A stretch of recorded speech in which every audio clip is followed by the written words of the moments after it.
Hey, what's going on? I'm glad you made it. Appreciate you being here, and you're going to appreciate it too, because today we got a battle. That's right, we got a battle of the 24 fret budget shredders. All right, what are we talking about? Well, yeah, we're getting right to it today, guys. We're talking about this Jackson Kelly 24 fret budget shredder. All right, this is well, real quick story. Okay, this is used. This is from 2008. I did a little background check on it and found out that it's basically a student level, which means that this originally, when I checked it out, I couldn't get an exact model of this particular one because it was two models made in India that year. So there's two versions of this. Not sure which one this is. That said, I'm just going to call it student model, okay? But I don't think it's going to make much difference which one this is, okay? So these days, this guitar, price-wise, goes for right around comparatively what it's competing with today. So this is going to work out pretty well, I think. Now, I'm going to go over this guitar real quick. This guitar, as I said, has 24 frets. It has a rosewood fretboard. Okay, it has one of the thinnest necks in guitars these days. Okay, that is exceptionally thin. That's less than 3/4 of an inch thick, roughly. From what I remember, it's about 0.7. Okay, that's really, really thin. Thick necks go up to be about an inch thick. And most are like considered thin at like 0.8, so then the 3/4 of an inch being 0.75. So there's not a lot of difference, but you feel it. This is significant. It also has the tilt back headstock with the nice big pointy 6 inline tuners. They're not the bottom of the barrel tuners, but you know, they're not the greatest. It has two humbuckers, okay, just the bridge and the string through the body setup, okay, which although in this case is probably done for to keep the price down, it's actually a good thing because the strings go through the body, then the sustain is better and it helps tone. Okay, so the paint is metal flake gray. I'm calling it a medium gray. Some people might call it a slate gray. I think a slate gray is I got a touch more blue, but I think that's being picky. Whatever, it's kind of a cool color. It's got one volume tone, one volume control, one tone control, 3-way switch. Okay? And it resembles an Explorer. Basically, that's the guitar it's kind of designed after. It's 25.5-inch scale length. Unlike the original Explorer, which is 24 3/4-inch scale length. Okay, so this is the Jackson Kelly, and what's it going up against? Well, it's going up against my Harley Benton S620, okay? This is also a 24 fret guitar. This I purchased new, but it's insanely inexpensive.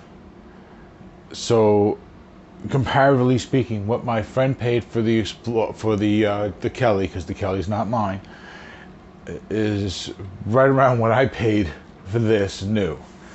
Okay, so even though there's some year difference, this is a good comparison. Right? So, all right. So now we got 24 frets. We got two humbuckers. We have a volume, a tone, and a switch. The layout's a little different, but we have the same control setup.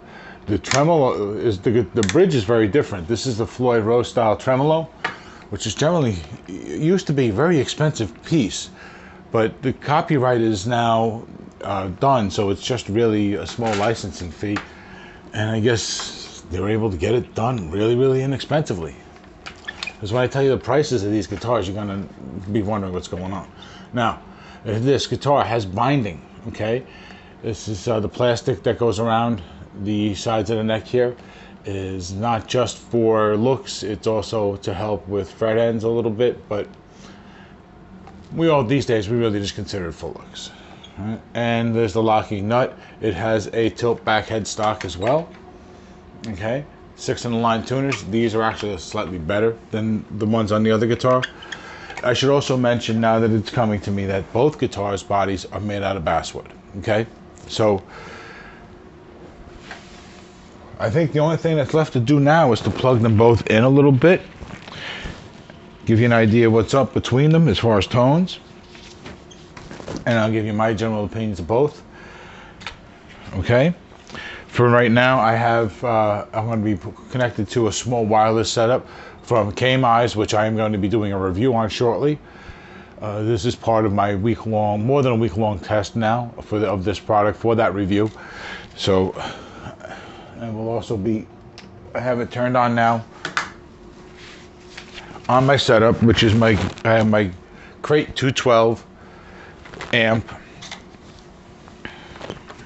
I know some of you guys who know are going to be like, oh my God, not a Crate, but you know, it's actually a decent amp for me in my bedroom, and I got it cheap. So we're playing through that.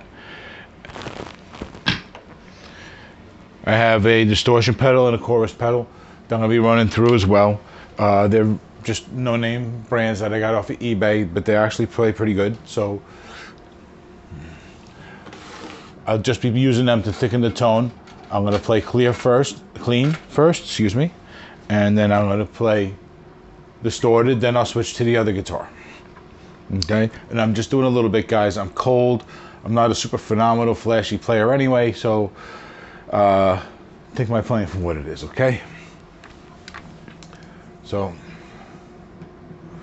this is bridge position. The tone controls are all the way up, volume's all the way up. This is just a bridge guitar, the bridge pickup played by itself. Okay.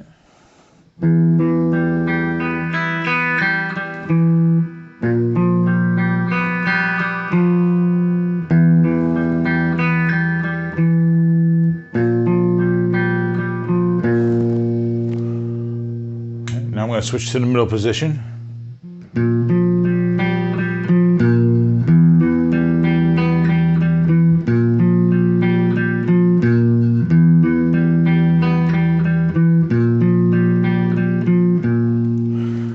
Now in the neck position.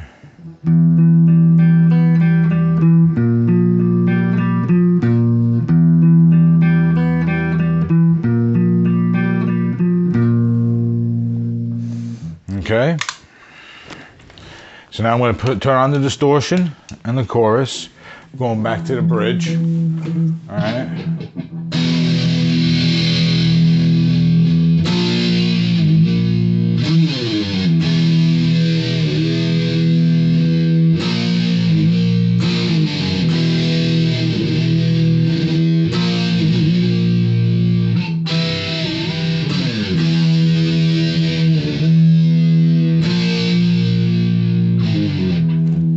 That's the bridge. Middle. Fans up.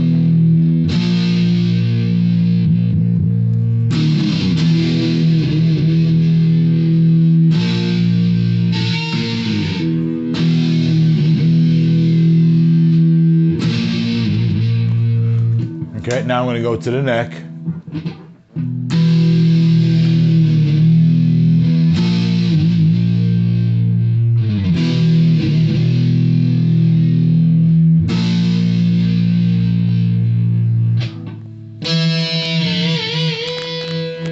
Throw that in there. Okay, so this was the Harley Benton S620, okay? Oh, I should have also mentioned that the pickups on the guitars are different. So I'll do it now while I remember. Apologies. The pickups on this guitar are made with Alnico magnets, so they're going to be wound a little differently and designed a little differently than the ones in the Jackson. The ones in the Jackson have ceramic magnets, which generally have they can hold more magnetic energy. Because of that, they get brighter sounding and sound more powerful with less winding. But when they do less winding, the magnetic field is thinner, so the tone is thinner. It has no bass or less mids, so it can be very thin. Okay, so that's a difference there that you got to be aware of. The Alnico 5 magnets in these are a little bit, they end up being a little warmer. In order to make it brighter, you got to wind them hotter. So there's gives and takes on both, but generally speaking, I prefer the Alnico 5s. Although these actually aren't as bad as I originally thought when I first got the guitar here. But we're going to get to that because we got to do that guitar now. Okay? So.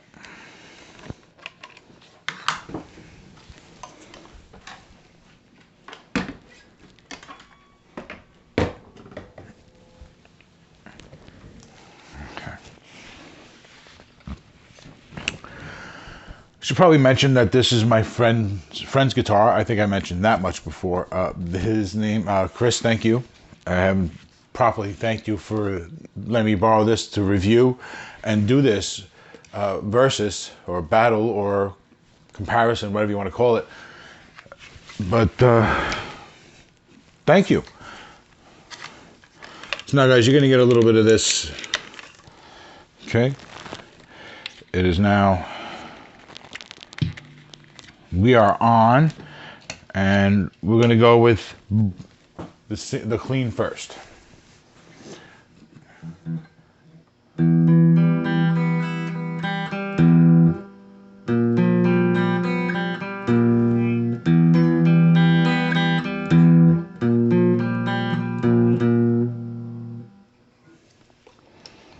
Now in the middle.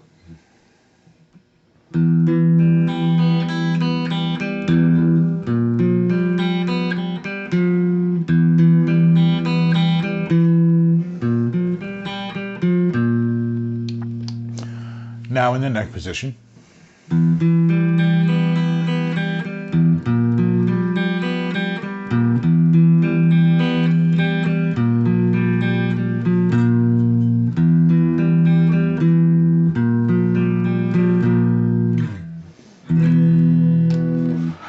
Okay, I think you can, hopefully you can hear what I hear.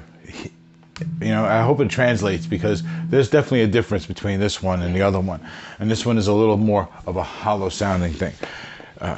It's not necessarily a bad thing if you understand what the characteristics of the pickup are, because you can make up for it in your tones in other ways. To a certain extent. To a certain extent. Really, really bad pickups are just you're never going to get anything but bad sounds out of. So now we got the distortion on and the chorus again, and I have the I'm in the bridge position with everything turned up.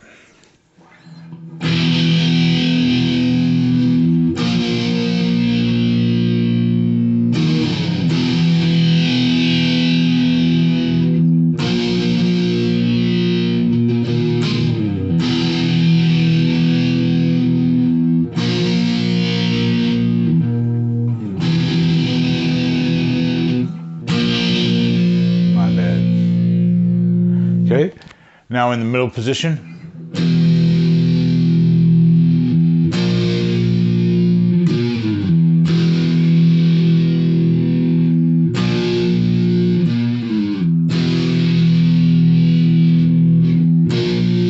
Right, now I'm going to go to the neck position.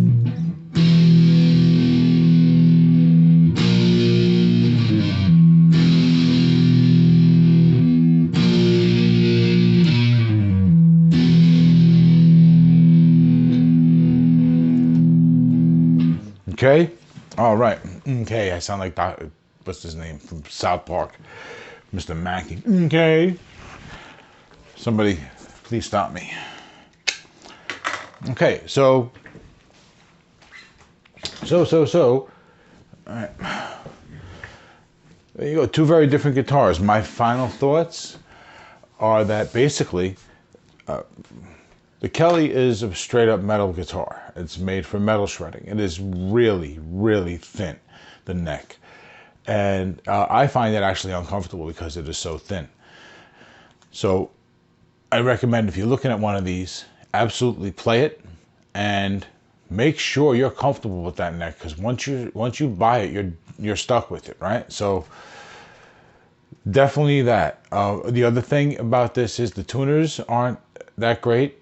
It goes out of tune easier. I think that's a combination. That could be a combination of the neck being so thin and the tuners being a little under, not so great, as well as the nut probably needing a little attention. So there's some factors there. I would also, personally, I would upgrade the pickups. A beginner doesn't need to.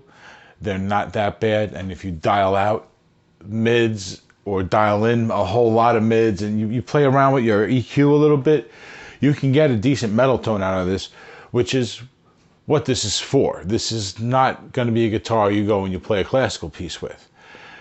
So you got to keep that in mind. This is a guitar that's got a specific purpose. Okay? You want to play Slayer all day long. Okay? Now, the Harley Benton is a solid, really solid, all-around guitar that can play leads and do rhythm, and it's personally a little more comfortable. I think overall, I mean, it's when you have the Kelly in your hands, everything is pushed out this way. I've said this in other videos about other guitars that are this kind of design, but this one is especially susceptible to it. Let's put it that way. Guess that's an okay word for this, because in the design, it's longer than the rest because it's got a longer scale length than a standard Explorer. All the rest of them basically are 24 3/4, I believe. This is the one that's longer, and then it's got 2 more frets than most of them as well. So that's an extra inch on top of that. So now you put that at the neck where it meets the body, and you're pushing that out further. Instead of having 22 there, you now have 24. And then on top of it, there's 3/4 of an inch longer to begin with. So it can be significant, and it takes some getting used to. Definitely not for me. That being said, I do own an Explorer, but I've gotten used to that one, and that one I'm comfortable with, but not this one. And I've had this guitar here for more than a week. Okay, so I've had opportunities to get comfortable with this guitar. It's not a bad guitar. It's not a bad guitar at all. Standing up, it's comfortable, and it can sound decent. Not superstar great or anything, but decent. Like you want to show off to your friends in your bedroom, you can do that. Okay? And the reason I'm reviewing this here and I'm giving you all this straight is because you can find this now very inexpensively. My friend found this guitar on Craigslist for $100. And I've got a review up of this instrument on its own. And then in that one, I explain a little bit of that story. So if you want to hear more about this instrument, you can check that out at the review. And, well, Harley Benton, they're a brand that they've been really stepping up. So much so that they've kind of pushed the industry into having to upgrade their quality. At least that's the way it seems to me. Because they came on the scene and they're blowing everybody away. And now more and more we're hearing about companies stepping up quality in their low-end stuff. So I don't really know the way that's all unfolding, but if it just feels to me that way. Maybe that's just the point when I came in, and that's why I have this perspective. But either way, that instrument is actually a B stock, so the paint job is a little sloppy. It's a little too dark. So I got it for a B stock price, which was about $22 less than the regular price. Regular price at the time was $127. So I got it for $106, $105 plus shipping and all that. So that's where the price-wise they come in comparatively, in my eyes anyway. As far as the Jackson goes, if you can find it inexpensively used, pick it up. Absolutely. If you want it and you like it, make sure you are comfortable with that neck. But if you like it and you think it's a decent price, I would say definitely pick it up. I would say no more than $200, and probably I would probably try and go pay less because I want to fix it up. But if you think it's perfectly fine as it is, I don't think it's a bad thing to have paid $200 for a used guitar in that condition. Okay, so that's what I think of that. So check them out. If you don't feel, as far as Harley Benton goes, the reason I don't recommend just going out and buying them is because they're a mail order thing. For us here in the United States, you can't go and play them. you kind of have to take a chance on them. And that's kind of what I did here. That's why I only spent $100 and change. But if you're willing to go and just pick one out, I don't think you'll be disappointed, okay? So, but right now, the pricing is getting higher because of everything that's going on in the world, because this is I'm recording this during the time of COVID. So, the pricing that I got is gone, okay? They have a whole new shipping deal now, and it's more expensive than it used to be to the United States, almost double. At least that's the way it was last time I checked, which was a few weeks ago, as of this recording. And the pricing on the instruments has gone up. What I paid for that red guitar is now $152 or $153, plus like $60 shipping, or right around there. So it's over $200. Still a good deal for that guitar, but it's not what it used to be. The pricing is definitely gone up, so it's a little harder to consider going in blind, in my opinion. All right, so guys, I am so sorry this video has gone on this long, but I wanted to make sure that you guys got the full deal on these, and how the Kelly stacks up against competition. All right, I think I'm going to be doing a series more like this.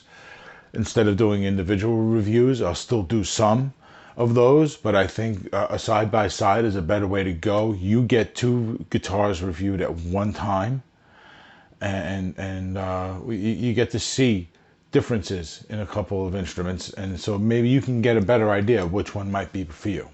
Okay, so I think that in the long run, that might actually be more helpful for you. Anyway, guys, this is RJ's Cave. Remember, guys, if you like this video, hit the like button, hit subscribe, and the notification bell too. All right, that way you get messages whenever we drop a new video, and you can keep up with all these different things that are going to be going on. So thanks again, guys. This is RJ's Cave. Always remember that we're working, what we're doing here, this music quest that each of us is on, is really kind of a magic quest. I mean, I know it sounds sappy, but it really is, because when you can learn how to play a song, you can change somebody's day like that. So go, get out there, learn how to make music, because you learn how to make magic, man. And the world needs more magic, especially these days. So this is RJ's Cave, guys. Thanks again. Take it easy.